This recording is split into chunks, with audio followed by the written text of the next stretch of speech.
හරි ළමයි ඊළඟ ප්‍රශ්නය ගන්න ව්‍යුහත රචනා ප්‍රශ්නය තුන්වෙනි ව්‍යුහත රචනා ප්‍රශ්නය විදිහට අපි ලැබෙන කාච සම්බන්ධ ප්‍රශ්නයක්. හරි අපි ඒක බලමු.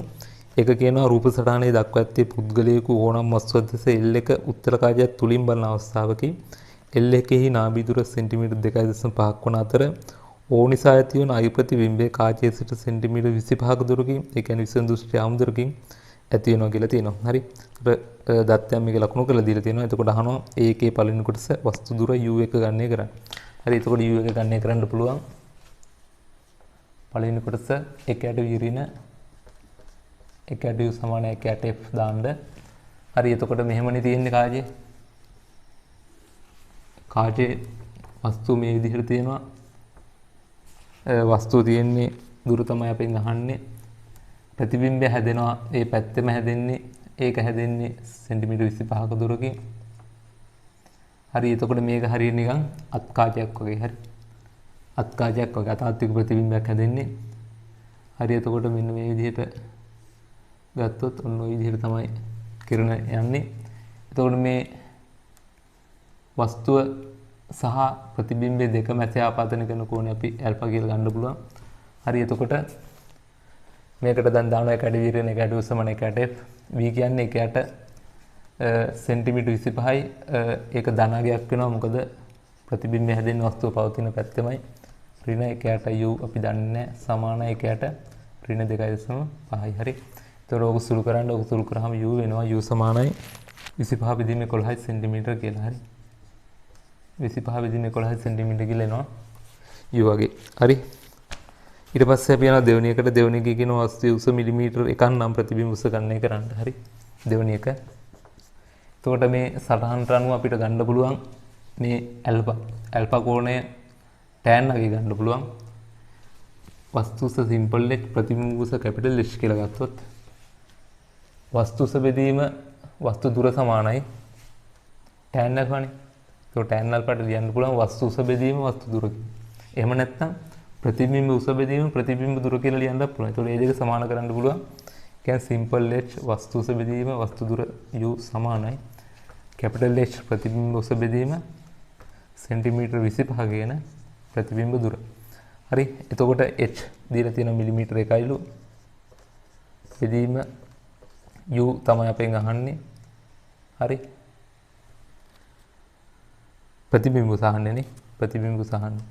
u අපි ගන්න කරන්නේ ප්‍රතිබිම්බ උසහන්නේ. එතකොට u ට අපිට ආදේශ කරයි කියවනම්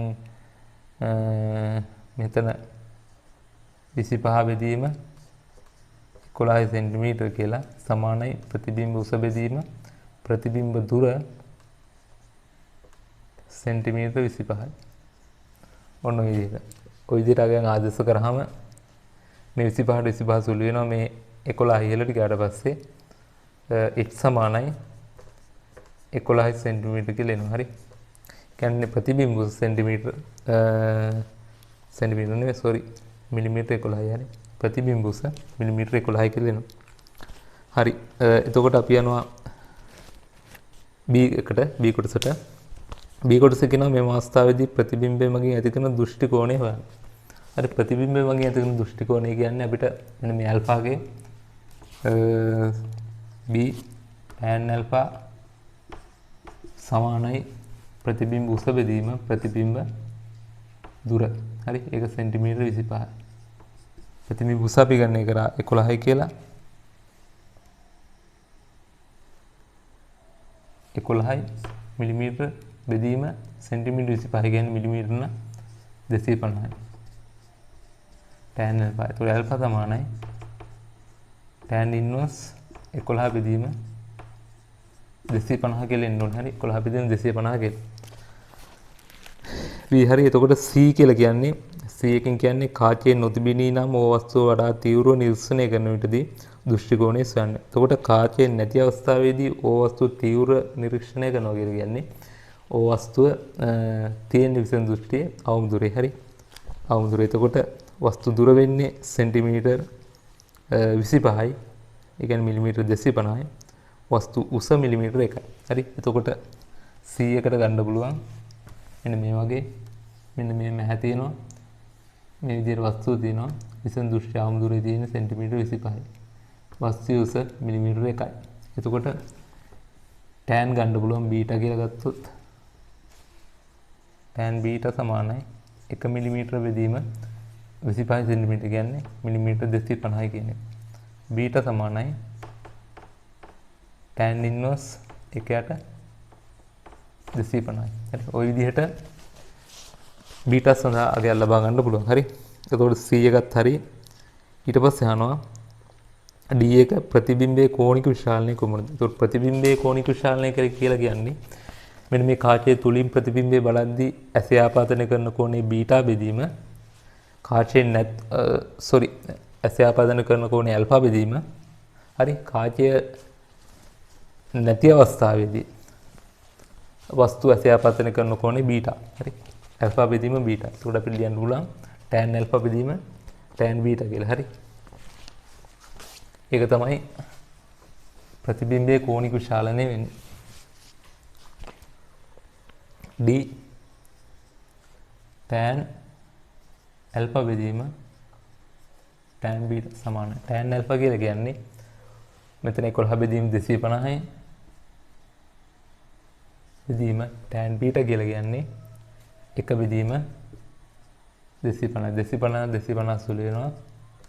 කෝණික විශාලනය වෙනවා 11යි කියලා. හරි 11යි කියලා එනවා. එතකොට ওই විදිහට ABCD කොටස් අවසන් වෙනවා. ඊට පස්සේ අපි එනවා E කොටසට. E කොටස අපිට සම්බන්ධ කරලා තියෙනවා කාච දෙකක්. හරි අපි බලමු දැන් E කොටස. හරි මම මේක මකනවා.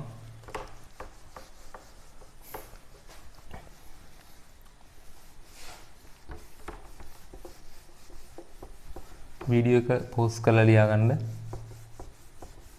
ලියන්න වෙලාව මදි නම් වීඩියෝ නතර කරලා ලියා ගන්න. හරි. ඊට පස්සේ අපි යනවා ඊ කොටසට. ඊ කොටස කියනවා දැන් සංයුක්තාන්වික්ෂයත් තනා ගැනීමට L1 කාචය සමග නාභීය දුර සෙන්ටිමීටර් 5ක් වූ L2 කාචය රූප සටහනේ දක්වා ඇති ආකාරයට යොදනු ලැබේ. හරි. O වස්තුව හා L2 කාචය අතර පරතරය සෙන්ටිමීටර් 7.5ක් කියලා කියනවා.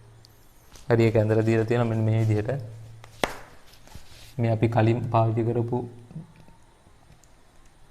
L1 කාචය මෙහෙම තියෙනවා. ඊට පස්සේ එහෙම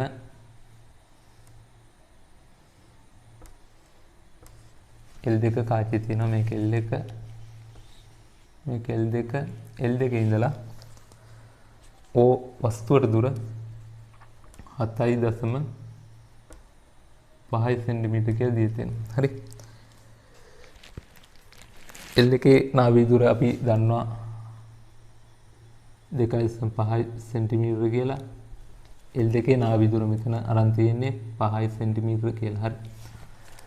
ඔන්න ඔය දත්තයන් දීලා තියෙනවා. ඊට පස්සේ අපි යමු ප්‍රශ්නෙට. O නිසා L2 මගින් ඇතිවන ප්‍රතිබිම්බය හා L2 අතර පරතරය සොයන්න. O නිසා L2 මගින් ඇතිවන ප්‍රතිබිම්බය හා L2 අතර පරතරය සොයන්න.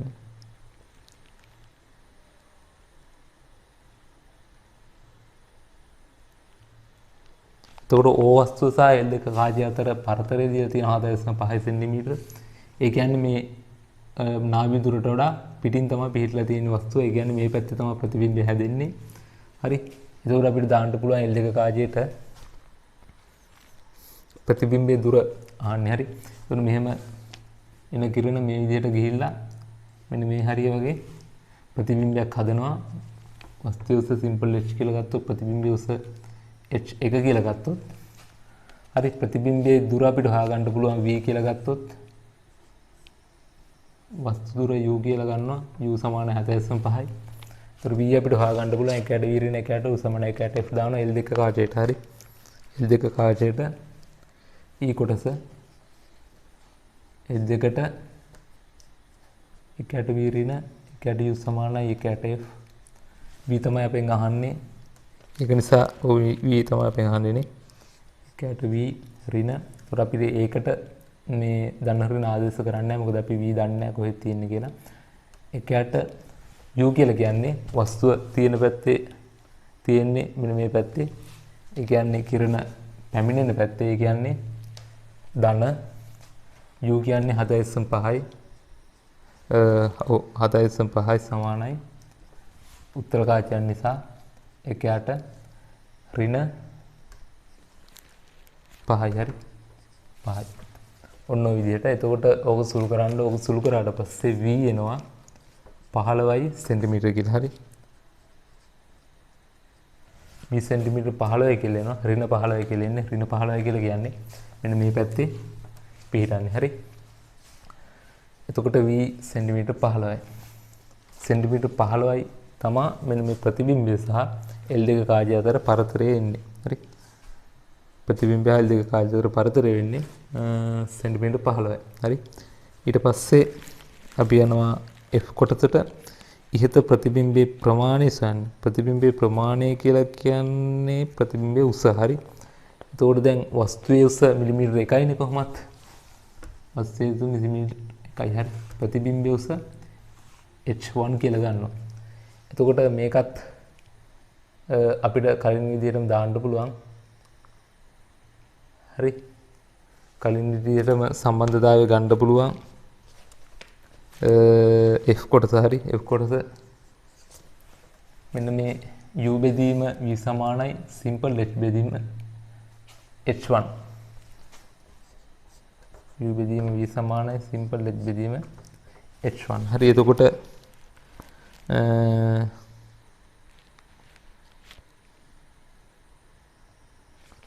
u කියලා කියන්නේ 7.5 සෙන්ටිමීටර. බෙදීම v තමයි v අපි හොයාගත්තා 15යි සමානයි h කියන්නේ මිලිමීටර 1යි. h1 තමයි අපෙන් අහන්නේ. එතකොට ඔක සුළු කරන්න h1 සමානයි එනවා 2යි මිලිමීටර කියලා. හරි. මේක සුළු කරාම මිලිමීටර 2යි කියලා එනවා h1 සඳහා. රයිට්. එතකොට මේකේ උස මිලිමීටර 2යි. හරි. ඊළඟට අපි යනවා G කොටසට. G කොටස කියනවා L1 හා L2 කාචවල වර්ධනයෙන් සෑදෙන ප්‍රතිබිම්බයේ L1 සිට L1 හා L2 කාචවල වර්ධනයෙන් සෑදෙන ප්‍රතිබිම්බය L1 සිට සෙන්ටිමීටර 25ක් දුරකින් සෑදේ නම් L1 හා L2 අතර පරතරය කුමක්ද? එතකොට මෙතන දැන් L1 හා L2 කාචයෙන් වර්ධනයෙන් සෑදෙන ප්‍රතිබිම්බය L1 සිට 25ක් දුරකින් හැදෙනවා. ඒ කියන්නේ විසඳුෂ්ටි අවම දුරින් හැදෙන්නේ. ඒ කියන්නේ මෙන්න මේක සම්නුත්තන් නිසානේ. ඒ කියන්නේ සාමාන්‍ය සිරුමාරු අවස්ථාවේ තමයි තියෙන්නේ. හරි. එතකොට සාමාන්‍ය සිරුමාරු අවස්ථාවේ තියෙනවා කියලා කියන්නේ මෙන්න මේ වගේ. මෙන්න මේ H එක හැදෙන්නේ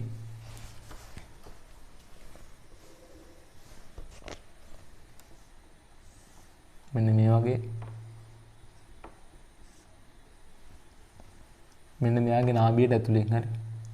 මෙයාගේ නාභිය F1 කියලා ගත්තොත් එහෙම නැත්නම් F2 කියලා ගන්නකො. එයාට ඇතුළතින් තමයි හැදෙන්නේ. හරි.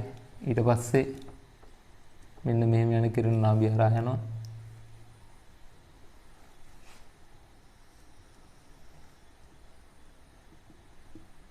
ඊට පස්සේ අතාත්තික ප්‍රතිබිම්බයක් හැදෙනවා. මෙන්න මේ විදිහට. ඒකට දුර තමයි දීලා තියෙන්නේ සෙන්ටිමීටර 25යි. ඒ කියන්නේ විසඳුෂ්ටි අවම දුර. ඒ කියන්නේ මෙහෙන් ඇහැ තියලා බලද්දී මේක සාමාන්‍ය සිරුමාරු අවස්ථාවේ තියෙන සම්නුත්තන් නිසය. හරි. එතකොට ඒකේ අහන්නේ අපෙන් L1 හා L2 කාචවල වර්ධනය සෑදෙන L1 සිට සෙන්ටිමීටර 25ක දුරකින් සෑදෙන්නම්. ඒ කියන්නේ මෙයාගේ ඉඳලා සෙන්ටිමීටර 25ක දුරකින් ප්‍රතිබිම්බය හැදෙනවා නම්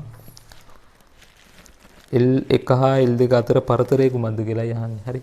L1 සහ L2 අතර පරතරය කුමක්ද කියලා තමයි අපෙන් අහන්නේ. එතකොට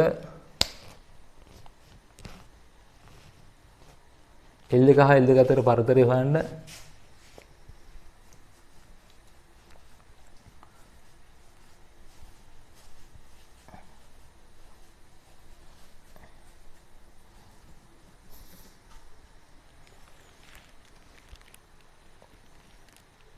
දැන් මෙතන 15 සෙන්ටිමීටර කියලා තියෙනවනේ. ඒ කියන්නේ අපි දැන් හොයාගත්ත කලින් v මෙන්න මේ v යගේ සෙන්ටිමීටර 15යි කියලා. හරි.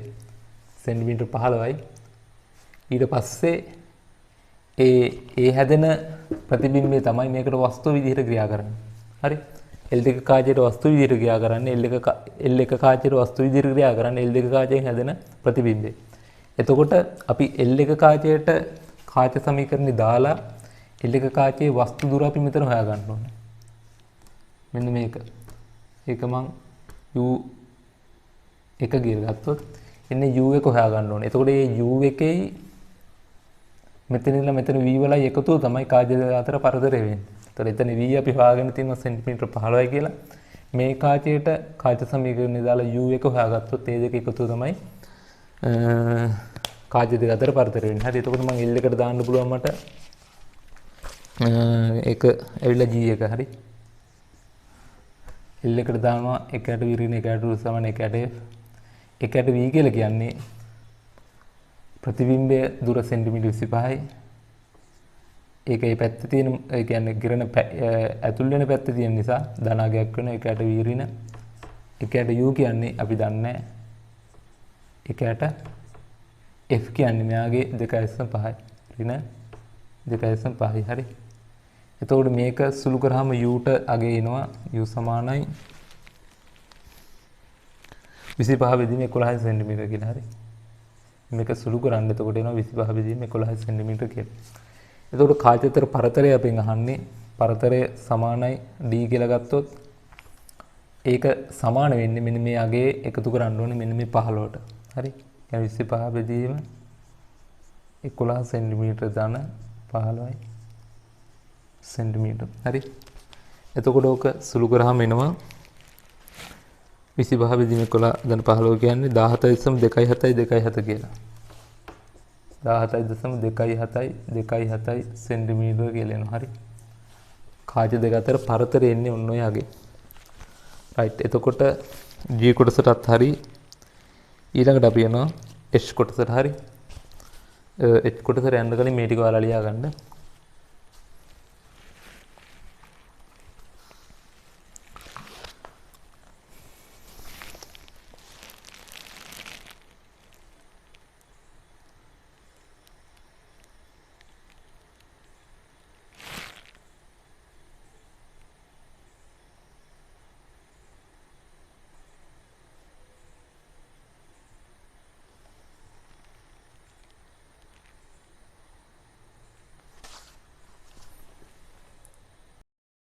හරි.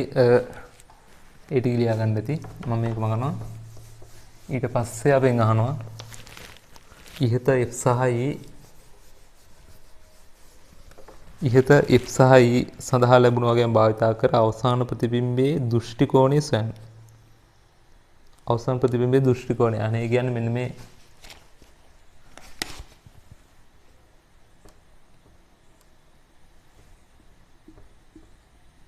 මෙන්න මේ ප්‍රතිබිම්බයේ දෘෂ්ටි කෝණය. එතකොට දැන් මේ ප්‍රතිබිම්බයේ උස මං h1 කියලා ගත්තේ. මේක h2 කියලා ගන්න. මේකේ උස h2 කියලා ගන්න. එතකොට මෙයාගේ දෘෂ්ටි කෝණය කියලා කියන්නේ ඒ කෝණය මෙතන මං ගන්නම් ඇල්ෆා ඩෑෂ් කියලා. එතකොට ඇල්ෆා ඩෑෂ් කියලා ගත්තොත් ඒක සමානයි tan ඇල්ෆා ඩෑෂ් සමානයි වස්තුවේ උස බෙදීම මෙන්න මේ වස්තුවේ ප්‍රතිබිම්බයේ අවසන් ප්‍රතිබිම්බයේ උස බෙදීම අවසන් ප්‍රතිබිම්බයේ දුර. එතන අවසන් ප්‍රතිබිම්බයේ උස කියන්නේ h2යි බෙදීම දුර කියන්නේ සෙන්ටිමීටර 25. එතකොට අපි h2 උස දන්නේ නැහැ. h2 උස හොයාගන්න ඕනේ. h2 උස හොයාගන්න අපි භාවිතා කරන සමරූපී ත්‍රිකෝණ. ඒ කියන්නේ මෙන්න මේ h1 බෙදීම u1 සමානයි h2 බෙදීම 25. h1 බෙදීම u1 සමානයි h2 බෙදීම 25. හරි. එතකොට h1 කියන්නේ අපිට ආවේ මිලිමීටර් 2යි. බෙදීම u1 කියන්නේ 25 බෙදීම 11යි කියලා තමයි අපිට ආවේ සෙන්ටිමීටර. හරි. සමානයි h2 බෙදීම 25යි සෙන්ටිමීටර. එතකොට සෙන්ටිමීටර සුළු වුණාම 25ට 25 සුළු වෙනවා. මේ 11 ඉහළට ගියාට පස්සේ h2 වෙනවා 11 22යි මිලිමීටර කියලා. හරි. h2 වෙනවා මිලිමීටර 22යි කියලා.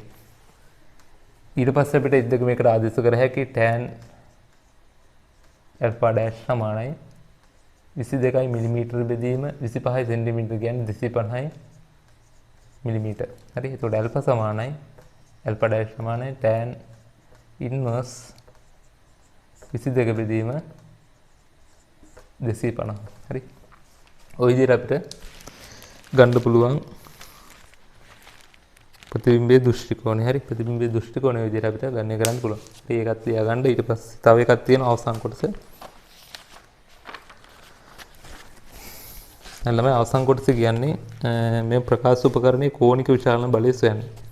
එතකොට මේ ප්‍රකාශ උපකරණය වෙන්නේ මේක සංයුත් අන්විෂයක්. ඒකේ සාමාන්‍ය සීර්මාරු අවස්ථාවේ තමයි මම භාවිත කරන්නේ. එතකොට ඒකේ කෝණික විචලනයට අපි සමීකරණය දන්නවා. කෝණික විචලන සමීකරණය දන්නවා කෙලින්ම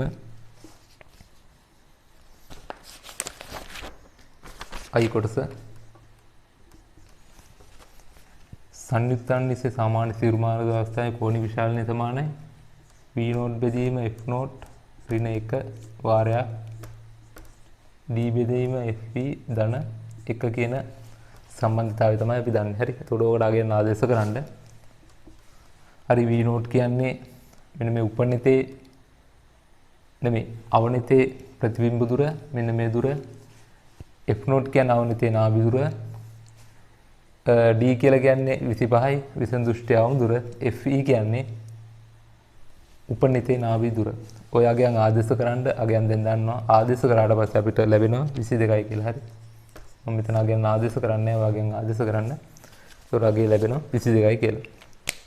ඒ කියන්නේ උපකරණයේ කෝණික විචලනයේ සංයුත් අන්විෂයේ කෝණික විචලනයේ 22යි. හරි. එතකොට මෙතන තියෙන්නේ උපනිතේ කෝණික විචලනයේ නේ මෙතන තියෙන අවනිතේ කෝණික විචලනයේ මෙතන තියෙන උපනිතේ කෝණික විචලනය. එතකොට සංයුත් අන්විෂයේ කෝණික විචලනය වෙන්නේ අවනිතේ කෝණික විචලනයේ උපනිතේ කෝණික විචලනයේ ගුණිතය. හරි. හරි. එතකොට ඔය ටික ලියා ගන්න. හලමයි එතකොට තුන්වෙනි ව්‍යුහගත රචනා ප්‍රශ්නය අවසන් වෙනවා. ඊළඟට අපි ගන්නේ හතරවෙනි ව්‍යුහගත රචනා ප්‍රශ්නෙට. හරි. හරි බලන්න හතරවෙනි ව්‍යුහගත රචනා ප්‍රශ්නේ තියෙන්නේ ධාරා විද්‍යුතය සම්බන්ධ ප්‍රශ්නයක්. හරි. ඒකේ ඒ කොටස පළවෙනි එක කියන ඍජු කම්බියක ප්‍රතිරෝධකතාවය සෙවීමට වඩා වෘත්තාකාර කම්බි පුඩුවක ප්‍රතිරෝධකතාවය සෙවීමට ඇති අපහසුව කුමක්ද? අපහසුව තමයි ඍජු කම්බියක නම් අපිට කෙලින්ම කම්බියේ දෙපසට මේ විදිහට දැන් ඍජු කම්බියේ දෙපසට කෙලින්ම අපිට විභවාන්තරය ලබා දීලා ඒකේ ප්‍රතිරෝධය ගණනය කරලා ඊට පස්සේ ප්‍රතිරෝධකතාවය අපිට හොයන්න පුළුවන්. හරි. ඊට පස්සේ දැන් වෘත්තාකාර කම්බි පුඩුවක් ගත්තොත් මේ වගේ වෘත්තාකාර කම්බි පුඩුවක අපිට කෙලින්ම මේ විදිහට දෙපසට සම්බන්ධ කරා කියලා හරි කෙලින්ම අපිට මේ වෘත්තාකාර කම්බි පුඩුවේම ප්‍රතිරෝධය ලැබෙන්නේ නැහැ. ප්‍රතිරෝධය ලැබෙන්නේ නැහැ. හරි. මේ දෙකේ සමග ප්‍රතිරෝධය තමයි ලැබෙන්නේ. ඒ නිසා ඒක හොයන්න අපහසුයි. හරි. අපිට ඒකට විශේෂ ක්‍රමයක් භාවිත කරන්න වෙනවා. එතකොට මේ ප්‍රශ්නය හදලා තියෙන එන්නේ ක්‍රමයේ සම්බන්ධයෙන්. හරි. එතකොට ඒකට ලියන්න ඕනේ අපහසු තමයි ඍජු කම්බිය දෙකලවට විභවාන්තරයක් කෙලින්ම අපිට සම්බන්ධ කර ධාරාව මැන ප්‍රතිරෝධය මැන ගැනීම හැකියාවක් පවතී. නමුත් වෘත්තාකාර කම්බි පුඩුවක ඒ ආකාරයෙන් කෙලින්ම විභවාන්තරය ලබා දී ප්‍රතිරෝධය මැනීමේ හැකියාවක් නැත. හරි. ඔන්න විදිහට ලියන්න.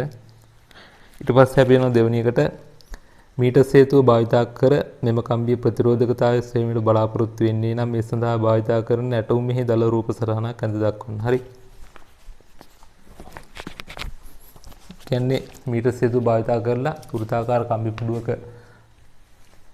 හොයන්න නම් අපි මෙන්න මේ විදිහට එක හිඩසකට සම්බන්ධ කරන විචල්්‍ය ප්‍රතිරෝධයක් විචල්්‍ය ප්‍රතිරෝධයට සම්බන්ධ කරන්නේ ප්‍රතිරෝධ පෙට්ටියක්. හරි. ඊට පස්සේ අනිත් පුඩුවට සම්බන්ධ කරනවා මේ විදිහට ප්‍රතිරෝධය මැනිය යුතු වෘත්තාකාර කම්බි පුඩුව.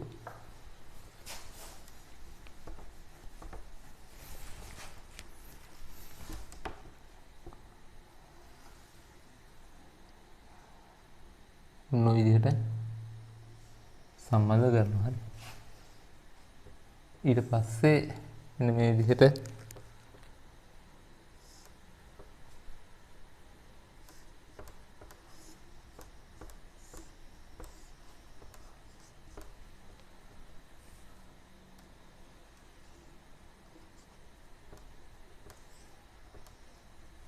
සර්පණ යතුරු භාවිතා කරලා අපිට මේක ප්‍රතිරෝධය ගන්න කරන්න පුළුවන්. මෙන්න මේ දිග ගන්න කරලා හරි. ওই විදිහට තමයි ඇඳලා තියෙන්න ඕනේ. මීටර් සේතු හරි. වෘත්තාකාර කම්බි පුඩුව මේ විදිහට සම්බන්ධ කරලා තියෙන්න ඕනේ. right. ඊට පස්සේ මෙහිදී සම්තුලන ලක්ෂයේ මධ්‍ය ලක්ෂයට ආසන්නයේ ලබා ගැනීමට අනුගමනය කරන ක්‍රියාමාර්ගය කුමක්ද? ඒකට දැන් සම්තුලන ලක්ෂයේ මධ්‍ය ලක්ෂයට ආසන්නව ගත්තොත් මේකේ අපිට දිගමනීමේදී සිද්ධ වෙන දෝෂ අඩුයි. ඒ නිසා අපි මධ්‍ය ලක්ෂයට ආසන්නව ගන්න ඕනේ. එතකොට අපි ඒකට කරන්නේ ඉස්සෙල්ලාම මේ සර්පණ යතුර මධ්‍ය ලක්ෂයට ආසන්නව තියලා එහෙම නැත්නම් හරියට මැදින් තියලා ඉවරලා ඊට පස්සේ මේ විචල්්‍ය ප්‍රතිරෝධයේ එහෙම නැත්නම් ප්‍රතිරෝධක පෙට්ටියේ අගය අපි විචලනය කරනවා. මෙන්න මේ ගැලොන් මීටර පාඨාංගය ශූන්‍ය වෙනකම් මේ ප්‍රතිරෝධය අගය විචලනය කරනවා. හරි. එතකොට අපිට පුළුවන් මධ්‍ය ලක්ෂයේ පිහිටුම ලබා ගන්න. හරි. එතකොට කියන්න ඕන සර්පණය මැදින් තබා සර්පකයේ මැදින් තබා ගැලොන් මීටර පාඨාංකයේ බිඳුවට ආසන්න වන තේ ප්‍රතිරෝධ පෙට්ටියේ ප්‍රතිරෝධය වෙනස් කිරීම. හරි. සර්පණ යතුර මැදේ තබා ප්‍රතිරෝධ පෙට්ටියගේ වෙනස් කිරීම කියලා ලියන්න. ගැලොන් මීටර පාඨාංග ශූන්‍ය වෙන තේ ප්‍රතිරෝධ පෙට්ටියගේ වෙනස් කිරීම. ඒක තමයි භාවිතා කරන ක්‍රියාමාර්ගය. හරි. ඊට පස්සේ B පළවෙනි එකට යනවා අපි. D එකේ පළවෙනි කොටසට යනවා. වෘත්තාකාර පුඩුවේ ක්ලිප් දෙක අතර දුර L ද කියන්නේ මෙන්න මේකේ ක්ලිප් දෙක අතර මෙන්න මේ ක්ලිප් දෙක අතර දුර මෙන්න මේ පොඩි දුර සිම්පල් L කියලා කියන්නේ. හරි. සිම්පල් L ද මීටර් සේතුවෙන් මැන ගන්නා ප්‍රතිරෝධය S ද නම් S සඳහා ප්‍රකාශන සිම්පල් L ඇසුරින් ලියා දක්වන්න. කම්බි ඒකක දිග ප්‍රතිරෝධය සිම්පල් R ලෙසද වෘත්තාකාර පුඩුවේ මුළු දිග කැපිටල් L ලෙස සලකන්න. හරි. ඒතකොට සම්පූර්ණ පුඩුවේ දිග කැපිටල් L ඊට පස්සේ මෙහෙම සම්බන්ධ කරලා දෙනවා.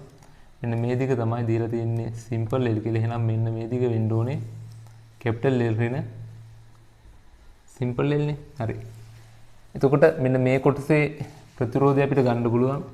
ඒකක දිග ප්‍රතිරෝධය සිම්පල් R නම් මේ දිගේ ප්‍රතිරෝධය සිම්පල් R. මෙන්න මේ දිගේ ප්‍රතිරෝධය සිම්පල් R වාරය කැපිටල් L රින සිම්පල් L. හරි. ඒකක දිග ප්‍රතිරෝධය දිගෙන් වැඩි කරා. එතකොට අපිට මීටර් සේතුවෙන් මනින්නේ හරි මීටර් සේතුවෙන් මනින්නේ මෙන්න මේ ප්‍රතිරෝධය කොටසෙයි කියන්නේ මෙන්න මේ කුඩා කොටසේ ප්‍රතිරෝධයයි මේ විශාල කොටසේ ප්‍රතිරෝධයයි සමක ප්‍රතිරෝධය තමයි මනින්නේ. හරි. එතකොට සමගය කියන්නේ මේක හරියට නිකන් මෙන්න මෙහෙම සම්බන්ධ කරා වගේනේ. සමාන්තරගතයි. ඔන්න ඔය විදිහට සමක ප්‍රතිරෝධය තමයි මනින්නේ. එතකොට මෙන්න මේ ප්‍රතිරෝධයගේ තමයි මෙතන තියෙන්නේ. හරි.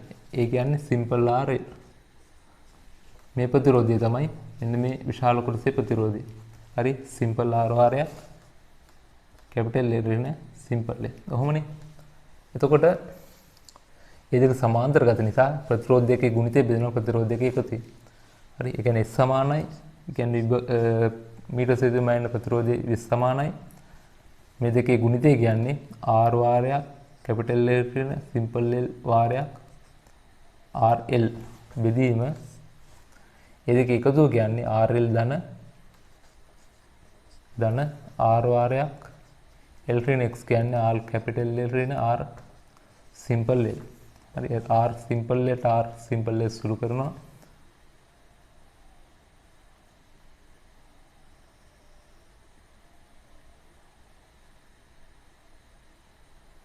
හරි. සුළු වෙනවා. ඊට පස්සේ මේ සිම්පල් R සිම්පල් R සුළු වෙනවා. එතකොට L රින සිම්පල් L වාරයක් R සිම්පල් L බෙදීම කැපිටල් L කියලා තමයි ඉන්නේ S වලට අගේ. හරි. ඔන්න ඔය විදිහට එන්න ඕනේ S වල අගේ. R සිම්පල් L බෙදීම කැපිටල් L වාරයක් කැපිටල් L රින සිම්පල් L කියලා. හරි. එතකොට B එකේ එක කොටසට එන්න ඕනේ ඔන්න මේ ප්‍රකාශනය. රයිට් ඔක ලියා ගන්න.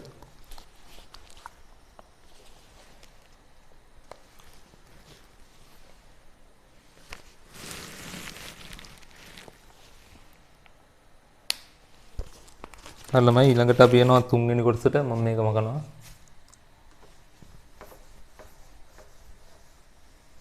මේකත් මකන්නම්.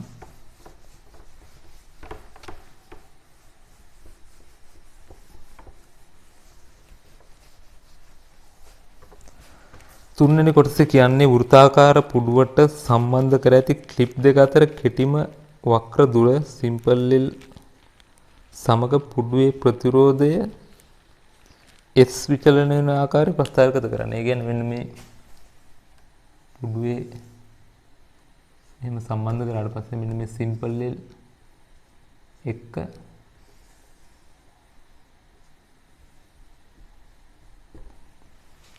ප්‍රතිරෝධය හරි S විචලනය කියන්නේ සමග ප්‍රතිරෝධය විචලන වෙන ආකාරය. S කියන්නේ සමග ප්‍රතිරෝධය. මේකනේ අපිට ලැබෙන්නේ මේ මීටර් සේතුවේ. හරි. එතකොට L විචලනය වෙදී. එතකොට L බිඳුවයි කියලා හිතන්න. L බිඳුවයි නම් ඒ කියන්නේ මෙන්න මේ අග්‍ර දෙකම එකම ලක්ෂයේ තියෙන. එතකොට ප්‍රතිරෝධයක් නැහැ. හරි.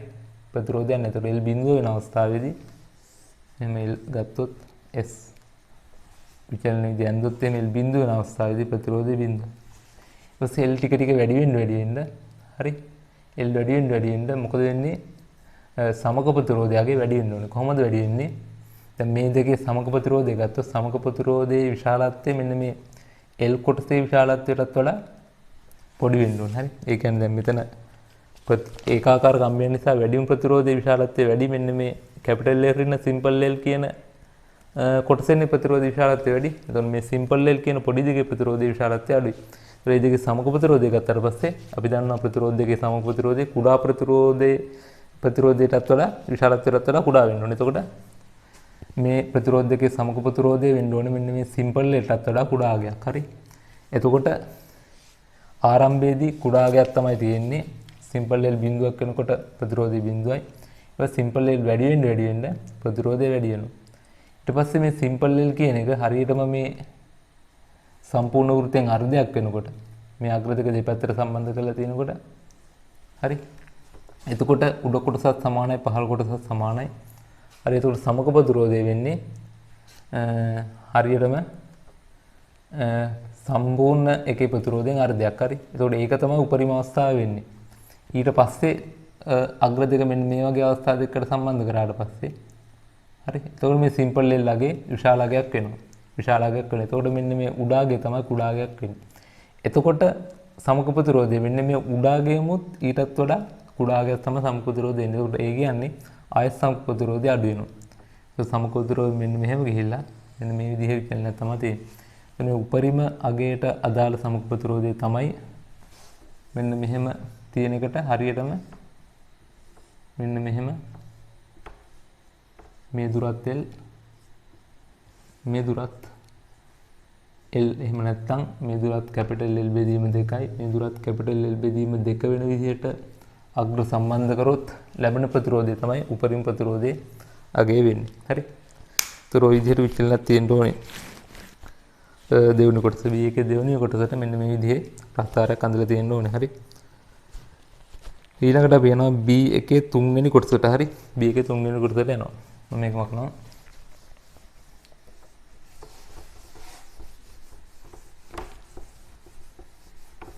B1 තුන්වෙනි කොටස කියන්නේ ක්ලිප් දෙක අතර විවිධ එල්ලාගයන් සඳහා මීටර් සේතුවේ S ප්‍රතිරෝධයගේ සොයා L දෙතිරිව S බෙදීම L ප්‍රස්තාරගත කිරීම සහ සුසු ප්‍රකාශනයක් ගොඩනගන. S බෙදීම L අඳින්න ඕනේ සිම්පල් L දෙතිරිව. හරි. එතකොට අපිට කලින් ගත්ත ප්‍රකාශනෙන් ගත්ත හැකි අපි කලින් ගත්ත ප්‍රකාශනෙන් S සමානයි කැපිටල් L වෙන සිම්පල් L වාරයක් R සිම්පල් L බෙදීම කැපිටල් L කියලා කොහොමද ගත්තේ? ඒතර අපිට S බෙදීම සිම්පල් L මෙහෙම සුරු කරන්න පුළුවන්. සමානයි R බෙදීම L වාරයක් කැපිටල් L වෙන සිම්පල් L කියලා. හරි. එතකොට ඕක මට ගන්න පුළුවන්. සිම්පල් L ට ඉදිරිව S බෙදීම එන්නේ. එතකොට S බෙදීම සිම්පල් L සමානයි R කැපිටල් L බෙදීම කැපිටල් L ඍණ R සිම්පල් L බෙදීම කැපිටල් L කියලා ගන්න පුළුවන්. මම ගත්ත හැකිනේ. එතකොට මේ කොටස මේ පැත්තට ගේනවා. S බෙදීම සිම්පල් L සමානයි ඍණ R බෙදීම L වාරයක් සිම්පල් L ධන සිම්පල් R කියලා ගන්න පුළුවන්. හරි. ඔන්න ඔය විදිහට ගන්න පුළුවන්. මොකද මේ L L සුළු වෙලා සිම්පල් R වෙනවා. එතකොට මේක නිකන් y සමානයි ඍණ mx ධන C ආකාරයේ ප්‍රස්ථාරයක් අපිට අඳින්න පුළුවන්. හරි. එතකොට ඒකේ ප්‍රස්ථාරය අඳින්න කියලා තියෙනවා දල හැඩේ. ප්‍රකාශනය ගන්න ඕනේ මෙන්න මේ ප්‍රකාශනය. හරි. ඔය ප්‍රකාශනය ගන්න. එතකොට තුන්වෙනි කොටසට මේ පිළිතුර එන්න ඕනේ. හතරවෙනි එක කියනවා ප්‍රස්ථාරය අඳින්න කියලා. ඉන y සමාන mx ඍණ c ආකාරයේ ප්‍රස්ථාරයක් ඉන්නේ. හරි. ඒ කියලා කියන්නේ y සමානයි ඍණ mx ධන c. හරි. ඍණ mx ධන c ආකාරයේ කියන්නේ අනුක්‍රමණය ඍණාගය මෙන්න මේ විදිහ එකක් එන්න ඕන. හරි. ඔන්න ඔය විදිහ එකක්. ධන c කියන්නේ මෙන්න මේ සිම්පල් L රිහ S බෙදීම L ප්‍රස්ථාරගත කරපුවම ලැබෙන්නේ ඔන්න විදිහේ ප්‍රස්ථාරයක්. හරි. එතකොට එතන අන්තක්ඛණ්ඩය කියලා කියන්නේ මෙතන ඒකක දිගක ප්‍රතිරෝධය. ඔක තමයි අන්තක්ඛණ්ඩය කියලා කියන්නේ. හරි. ඔව් අන්තක්ඛණ්ඩය කියලා කියන්නේ ඒකක දිගක ප්‍රතිරෝධය. හරි. ඊට පස්සේ අපි යනවා පස්වෙනි කොටසට. හරි. හතරවෙනි එකට ඔය විදිහට ඇඳලා තියෙන්න ඕනේ. පස්වෙනි කොටසට යනවා. පස්වෙනි කොටස කියනවා ඉහත ප්‍රස්ථාරයේ අන්තක්ඛණ්ඩයේ 4 වැඩි කිරීම 10/3යි නම් කම්බිය සාධක ද්‍රව්‍ය ප්‍රතිරෝධකතාවය ගණනය කරන්න.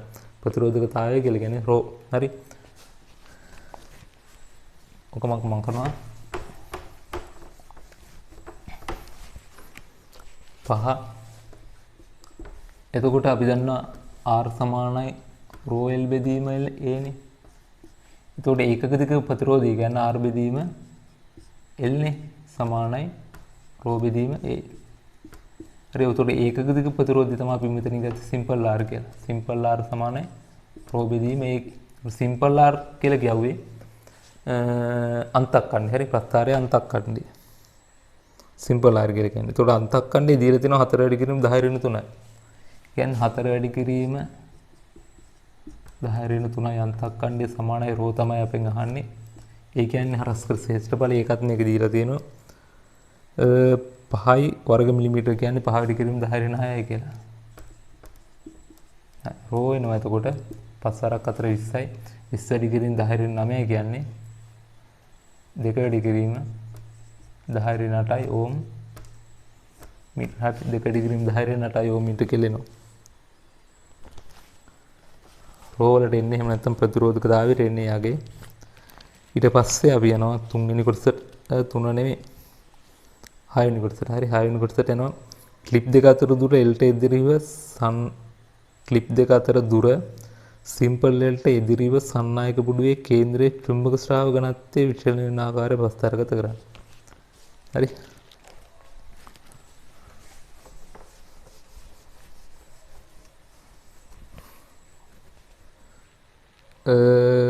ක්ලිප් දෙක අතර දුර සිම්පල් L කලින් වගේමයි. එතකොට ක්ලිප් දෙක අතර මෙහෙම දුර බිඳුවක් වෙද්දී මෙහෙමනේ ප්‍රස්ථාරෙන්න ඕනේ. ක්ලිප් දෙක අතර දුර L ට ඉදිරිය චුම්බක ස්‍රාව ඝනත්වයේ B කේන්ද්‍රය මත. හරි. එතකොට ක්ලිප් දෙක අතර දුර සිම්පල් L කියන එක බිඳුවක් වෙද්දී මේක තුලින් ධාරාවක් ගලන්නේ නැහැ. එතකොට B චුම්බක ස්‍රාව ඝනත්වයේ බිඳුවක් වෙන්න ඕනේ. ඊට පස්සේ ක්ලිප් දෙක අතර දුර මෙන්න මේ අවස්ථා දෙකට ක්ලිප් දෙක සම්බන්ධ කරපු අවස්ථාව සැලකුවොත් ක්ලිප් දෙක අතර දුර කියලා කියන්නේ L බෙදීම 2යි. එතකොට L බෙදීම 2යි. මෙතනත් L බෙදීම 2යි. එතකොට මෙතර ප්‍රතිරෝධය සමානයි මෙතර ප්‍රතිරෝධය සමානයි. එතකොට එන ධාරාව මේ පැත්තරයි සමතේ තමයි බෙදලා යන්නේ. ඒ කියන්නේ කම්බි පුඩුවේ මේ පැත්තරයි සමතේ බෙදලා යන්නේ. ඒ දෙකේ ප්‍රතිරෝධ සමානයි. එතකොට ධාරාව සමතේ බෙදලා යනවා කියලා කියන්නේ මෙන්න මේ අර්ධය මගින් ධාරාව මෙහෙට යනවා. මේ අර්ධය මගින් මෙහෙට යනවා. එතන මේ අර්ධය මගින් තලයෙන් ඉවතට චුම්බක ස්‍රාවයක් ඇති කරන අපි මෙහෙම දකුණු අන්තිමේ දාපුවම මේ අර්ධය මගින් තලයේ තුරට චුම්බක ස්‍රාවයක් ඇති වෙනවා. එතකොට විශාලත්වයෙන් සමානයි දිශාන් ප්‍රතිවිරුද්ධ නිසා මේ අවස්ථාවේ චුම්බක ස්‍රාව ඝනත්වය බිඳුවයි. හරි. එතකොටත් බිඳුවයි. ඔන්න. ඊට පස්සේ නැවත මෙන්න මේ ලක්ෂ දෙක මෙන්න මේ ඉහළ හරි අග්‍ර දෙක ඉහළ කෙලවට අරන් ගිහිල්ලා එකට සම්බන්ධ කරොත් මෙහෙම වැඩි කරලා හරි. එතකොටත් ධාරාව මේ තුලින් ගමන් කරන්නේ නැහැ. එතකොටත් චුම්බක ස්‍රාව ඝනත්වය බිඳුවයි. ඔන්න ඔය විදිහටයි විචලනය වෙන්නේ. ඒ කියන්නේ චුම්බක ස්‍රාව ඝනත්වය මෙන්න මෙහෙම බිඳුවේම තමයි තියෙන්නේ. හරි. චුම්බක ස්‍රාව ඝනත්වය හැම වෙලාවෙම බිඳුවයි. මේ දෙක කොයි ආකාරයට විචලනය කරා චුම්බක ශ්‍රාවක ඝනත්වයේ කේන්ද්‍රය මත චුම්බක ශ්‍රාවක ඝනත්වයේ බිඳුවයි. හරි. ඊට පස්සේ අපි යනවා 7 වෙනි එකට. 7 වෙනි එක කියනවා මේ වෘත්තාකාර 6 වෙනි එකේ ප්‍රස්ථාරය මේ විදිහට ඇඳලා තියෙන්න ඕනේ. හරි. 6 වෙනි එක කියනවා මේ වෘත්තාකාර පුඩුවේ එක් ලක්ෂයක විසන්ධි වීමක් පවතී. ආරම්භයේ ක්ලිප් දෙක ඒ ලක්ෂයේ ඇති අතර එහි එක් ක්ලිපයක් ක්‍රමක්‍රමයෙන් වෘත්තාකාර පුඩුවට ගමන් කර නැවත ඒ ලක්ෂයට පැමිණේ. එල් සමග පුඩුවේ ප්‍රතිරෝධය විචලන වන ආකාරය ප්‍රස්ථාරගත කරන්න. හරි.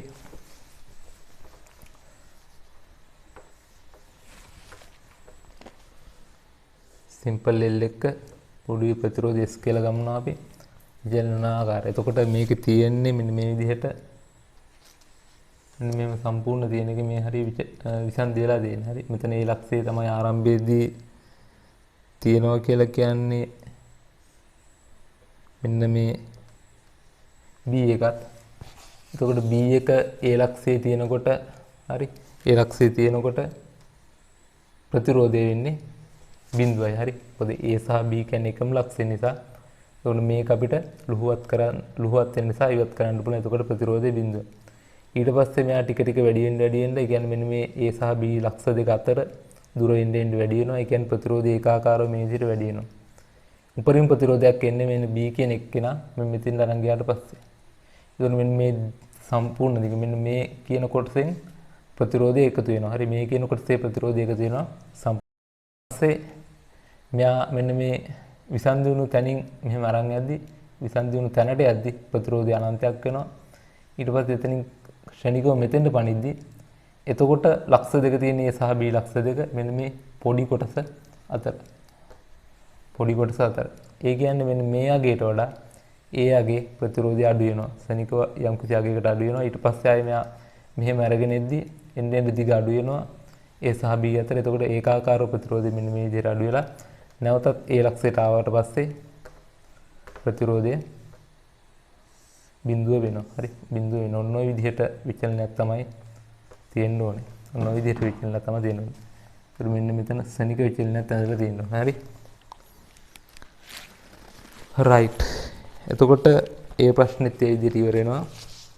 හරි. එතකොට වියෝගත රචනා පේපර් එක ඉවරයි. ඊට පස්සේ අපි සාකච්ඡා කරනවා